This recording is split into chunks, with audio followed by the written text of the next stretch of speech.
የወተት ዩቲዩብ ቻናል ተከታታዮች እንደምን አላችሁ? ዛሬ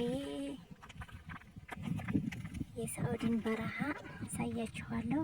ገጠራማውን ቦታ ምንም ቤት የሌለበት እህት ወንድሞቻችን በዚህ ቦታ ላይ እየመጡ የሚጣሩበት፣ የሚደበደቡበት፣ የሚገረፉበት፣ የሚቃጠሉበት በሙቀትና በውሃ ጥም በረሃብ በስንት አይነት ችግሮች የሚጋፈጡበት ለችግሮች የሚጋፈጡበት ቦታ ነው ይህ ቦታ እና ወንድም እህቶቼ ከኢትዮጵያ ወደ ሳውዲ አረቢያ ስትመጡ ከተማ ብቻ ሳይሆን ገጠራማ ቦታም እንደሚያጋጥማችሁ አስባችሁበት መምጣት አለባችሁ።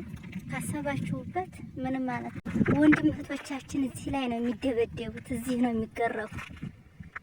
የደም እንባ የሚያለቅሱበት ቦታ ይሄ ነው። በሙቀት የሚቃጠሉት ፍል ውሃ የሚጠጡበት እግራቸው በጫማ ላይ የሚንገበገብበት ከሙቀቱ አንጻር ማለት ነው። ይህ ቦታ ነው።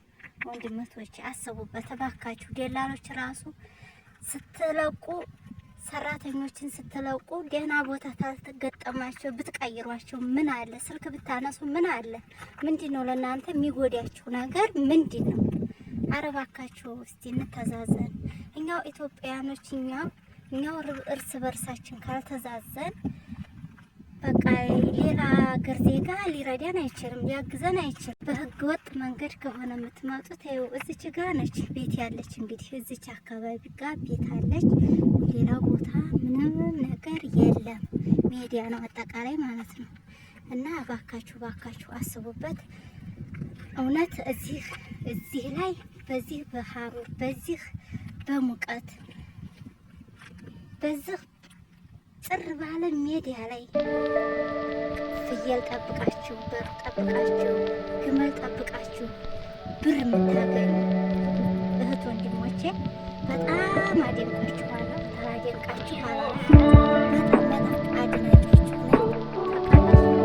እዚህ ላይ ያመጣልላችሁ ስንት ዜጋችን የሚያስደብር ከዛ እንደገና ደግሞ ሲደወላቸው አለማንሳታቸው አረቀይሩ ሲባሉ አለመቀየራቸው